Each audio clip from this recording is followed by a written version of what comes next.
guys, let's refinish some old cast iron pans. And that's what's going on at Noah's house.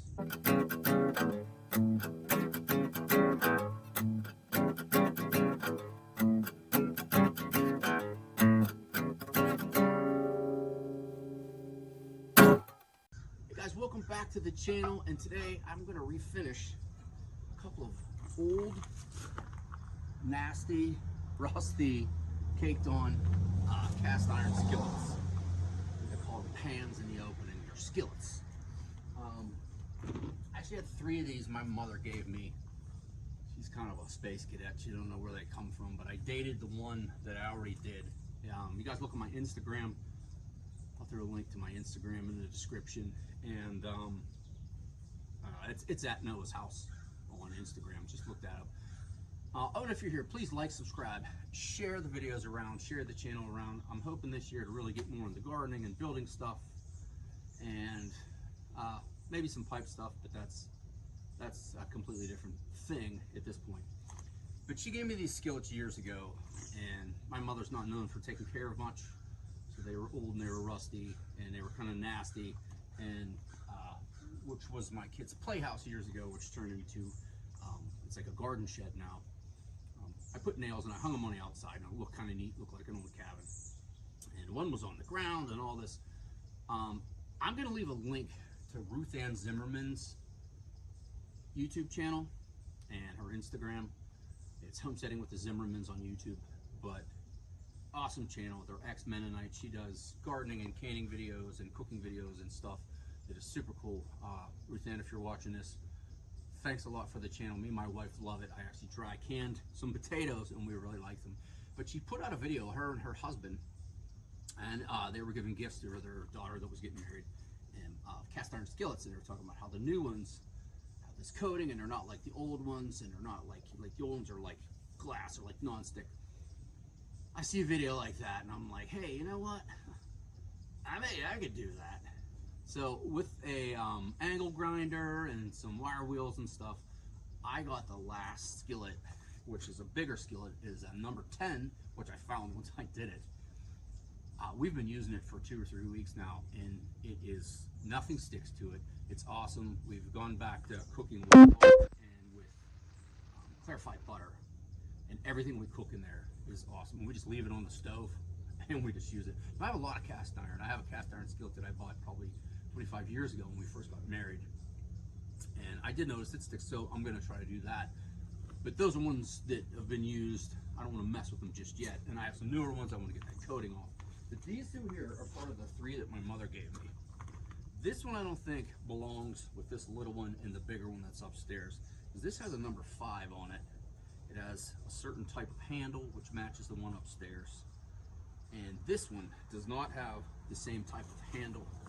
If you can see that. I don't have a microphone because I don't make a lot of videos. I don't have a charge gun. So it's a different type of handle up here. Can't find many markings. I think there may be something there once we start digging into it. But this one also weighs so much. It is so heavy. But it has some rust. It has some stuff on there. You guys can see that. And this one also has some rust. I did soak them in some water to get a bunch of goop off last night. But I figured the last one worked out really, really well, and I'm excited. I found these down. I had them in my shop for a couple years. I'm going to do them today. We'll rag this wipe stuff off. Do this outside. Her husband was talking about this. Do this outside because it gets nasty. There is this dust. I do have my RV and my car is over there. Hopefully it doesn't get too bad.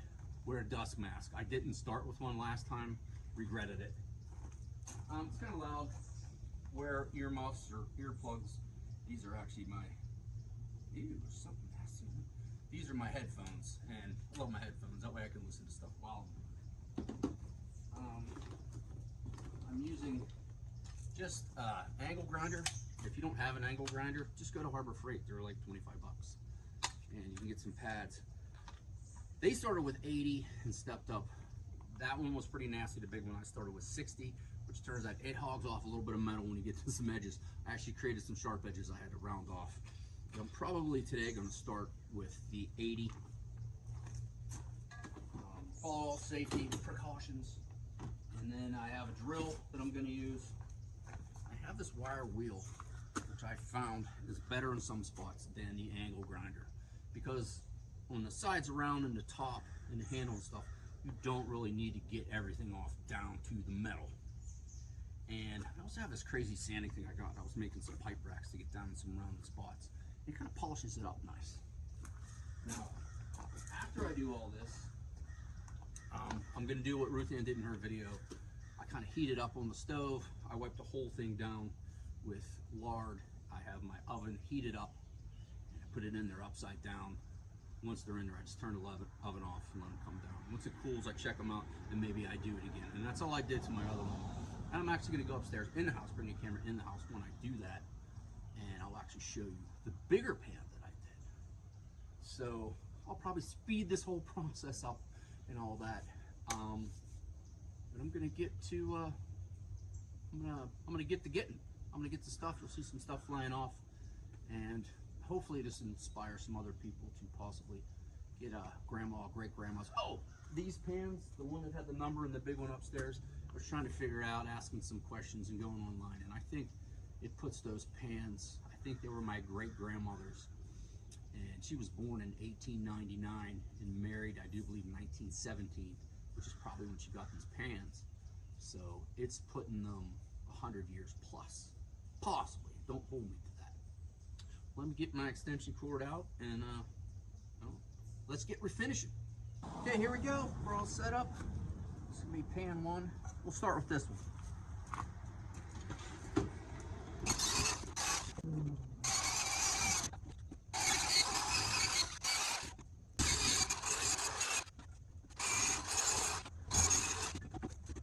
Got some clamps to hold some things down, and I'm doing the wire wheel because if I get up on this ridge right here with the angle grinder, that's what I did on the big pan, it'll really hog off some metal and I don't really want to do that.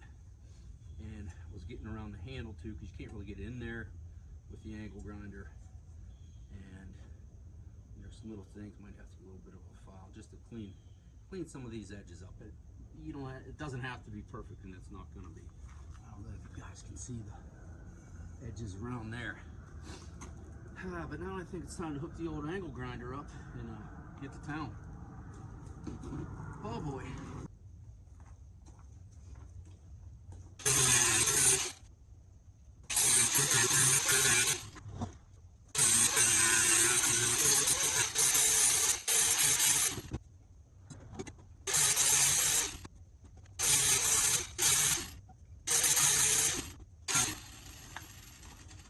So that's the bottom, getting the sides, getting all that gook. I don't know what this is from, how old it is, but that's how the bottom's gonna start. And I'm gonna get to that.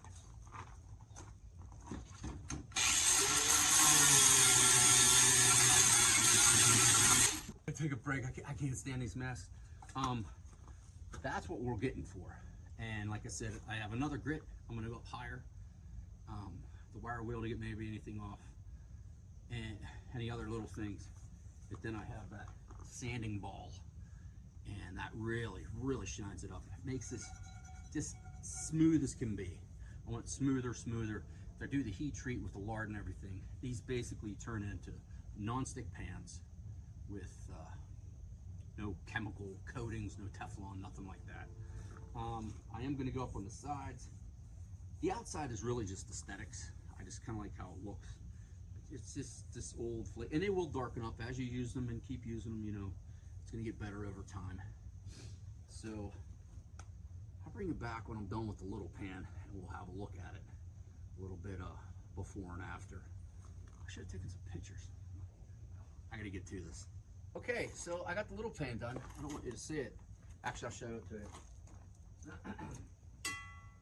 And I went through it. I went to 120 grit on the angle grinder, and you got to watch, man, when you do these tops. You got to hit the sides a little, because it sharpens them up like a blade almost. I may get a little foul just to round it a little bit, but as you can see, I got all the gunk. It's super silver, super shiny. The outside is going to darken over time. It's going to get that patina. It's going to get that thickness. Oh, I got my headphones on. Might sound crazy. I might be talking really loud, but oh well. The inside, I got all that stuff off. Smooth as can be. I did hit it with this big sanding ball. I don't even know what grit this is. I don't know anything about it. I know I got it at Harbor Freight a couple years ago, and I saw it the other day when I was doing the other pan. I thought, hey, let's give that thing a try. It'd be pretty badass. So this one is ready to go upstairs to heat it up. I will wash it off with water, and no, it's not going to rust because I'm going to heat it right up. Wash it off with water, get all the grit, the dust, everything off of it. I said this one does have a number 5 on it. We'll put some lard on there, heat it up, wipe the whole thing down with it in the oven upside down. But now